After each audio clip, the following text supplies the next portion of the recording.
And as business owners, life seems to throw at us even more challenges than what it does for the regular person. A lot of us end up sabotaging our own success and our own wealth because on some level, potentially we don't feel that it can be that easy. Potentially we feel that we need to struggle, and potentially we feel that life needs to be way more difficult than what it needs to be. The game of business is a risky game. In fact, the game of life is a risky game. And what we need to be really thinking about is how do we on a daily basis navigate those emotional challenges? Hi everyone, welcome to this episode of the Make It Happen show, where it's time for you to make it happen. In these implementation sessions, we're joined by an industry expert who will take you through in detail how to make it happen in your business. These are full of implementable actions, so get your pens ready, take notes, and be ready to apply these to your business. Let's get into it. All right, so I'm here today. I want to talk about one of my absolute favorite topics because I don't know about you, but I have been absolutely obsessed with why is it that some people are able to go out there and create an amazing life for themselves, and why is it that some people struggle? Why is it that some people can have great fulfilling relationships and a lot of money, and again, no matter what some people do, they still can never have those great things? My name is Johnnie Cass, and I'm absolutely thrilled to be here with you today. And I have been obsessed, like I said, with the definition of success. I spent the last 25 years working alongside some of the greatest names in the personal development field, including people like Tony Robbins, Dr. John Demartini, Wayne Dyer, and many, many others. And I've studied human behavior, neuro-linguistic programming. And again, my fascination is, why is it that some business owners, it doesn't matter what they do, they completely struggle in their businesses, and some people really, really thrive. And it's been interesting because, you know, one of my mentors once said to me a long time ago, the mindset without the skill set will leave you upset, and the skill set without the mindset will leave you penniless. And so in business, we know that here at the Entourage, as one of the Elevate coaches, we're always looking across the different core pillars. We're talking about product, we're talking about finances, we're talking about, people, we're talking about systems and processes. But the reality is that when it comes to creating a successful business and when it comes to creating a successful life, of course we need systems and processes and we need the skills. But more importantly, it's being able to navigate some of those emotional challenges that, let's face it, life throws at us. And as business owners, life seems to throw at us even more challenges than what it does for the regular person.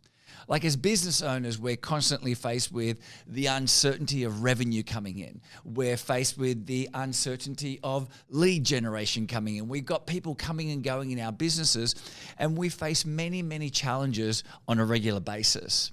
So, what is the key? Well, from my perspective, because I'm all about leadership and I'm all about human behavior, what are the keys for us to go out there and create success in our lives and in our business? Of course, it's the money. Of course, it's the systems. Of course, it's the processes.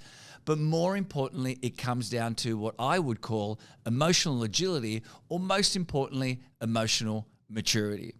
So like I said, the game of business is a risky game. In fact, the game of life is a risky game. And what we need to be really thinking about is how do we on a daily basis navigate those emotional challenges? Let me give you a couple of examples. When I work with business owners, when they're first starting out, one of their fears is not having enough money. Then, of course, when they get the money, they have the fear of losing the money or not investing the money appropriately. So when it comes to success from that point of view, yeah, of course we've made money, but are we any happier or are we actually any more successful than when we didn't have the money? And if we look at the term fear, which we're all familiar with, well, what is fear? Fear is an emotion. So again, I know plenty of business owners, some of them who are really rich and quite frankly, really, really miserable. And I know some business owners that don't have a great deal of money, but of course they're also really happy. So again, what does it mean for you to feel successful as a business owner? What does it mean for you to have fulfillment, joy, and satisfaction as a business owner? Well, again, it comes back to learning to manage your own emotions.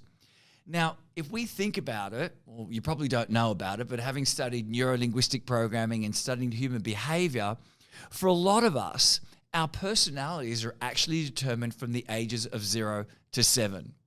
Now, you're listening to this podcast and you're going, well, what the hell does that have to do with me as a business owner? Well, in fact, it has a lot to do with you as a business owner. Hi everyone, I just wanted to jump in here to let you know if you're enjoying this episode, it doesn't need to stop here. We've taken this episode plus all the other episodes and also video footage from the interviews and made it available for free. There's also a bunch of fantastic guides, tools and resources you can use to grow your business. To grab those tools, just go to www.the-entourage.com/podcast. Right, let's get back into the show. Because here's what I want you to begin to consider. That our personality is formed from 0 to 7, and what a lot of us have done is potentially picked up the unconscious habits from our parents. So again, what do I mean by that? Well, what I mean by that is if your parents didn't have a lot of money when they were growing up, well then guess what? A lot of us become addicted to the concept of struggling. A lot of us become addicted to the concept of not having a lot of money. So again, this is at the unconscious level, what we sometimes inadvertently end up doing as business owners. And again, we can have the right strategies, the right processes, the right techniques, and all of that. But a lot of us end up sabotaging our own success and our own wealth because on some level, potentially we don't feel that it can be that easy. Potentially we feel that we need to struggle. And potentially we feel that life needs to be way more difficult than what it needs to be. And I remember one time discussing this with actually one of my mentors, and I think that's important for us all to have mentors and for us to have advisors, people to shine a light on an area in our life that might not be working for us. And my mentor shared an analogy with me. And she said, most of us in life are here because we want to experience love, right? And when you put a bunch of crabs into a bucket, as those crabs are trying to get out of the bucket, what do most of those crabs try and do? Well, they inadvertently pull the other crabs down. And for some of us, what we end up doing in trying to create our businesses is we want to go out there and want to create money, and it's like we're outside of the bucket. But the more successful it is that we become, well, we end up throwing ourselves back into the bucket because then we become like our family members and not some of the wealthy people in life that we want to emulate and become. So what I'm getting you to think about there is, what is your relationship to money in relationship to the people who are important to you? Let me give you another example of this, how this plays out in very soft, subtle ways. Again, I was coaching one of our members here, and they were doing really well in their businesses. And one of them said to me, I've been having some challenges with my family because I remember I'm all about success. This is not just about money. What's the point of being wealthy and having a great business if you're not having a great personal relationship or if you're not having a great family relationship? And they were talking to me and they said, I'm making all of this money and I'm beginning to feel a little bit guilty about it. And I've been going home and I bought myself a great, beautiful new car. And my dad said to me, oh, look at you. You've become a bit fancy now. And they felt guilty about it. And so again, from an emotional agility point of view, if that person isn't careful, sometimes they can end up blowing the money, wasting the money, getting rid of those great things in order so that they can still feel a part of the family. And now here's the interesting thing. Here are some other ways that we can inadvertently stop ourselves from having a great and successful life. Because remember, we're not just talking about money. Of course, business is money. I know I've said it a lot of times, but business owners go into business because they want to experience freedom. They want to experience fulfillment. But some of us, for example, we're conditioned to be martyrs. And so we end up becoming workaholics and we end up becoming victims and we end up getting anything but that sense of freedom. And those, again, are programs or ways of thinking that we potentially learnt as children.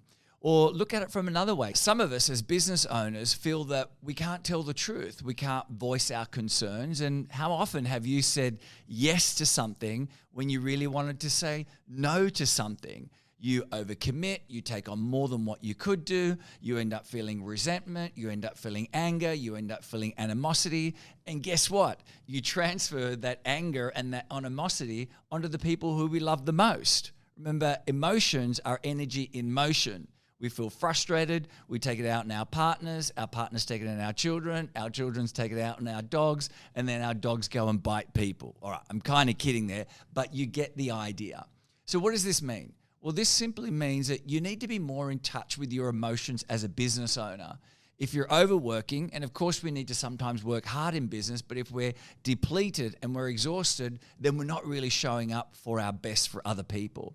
You need to be honest with where it is that you're feeling and have the courage and have the conviction to convey those feelings to the right people around you.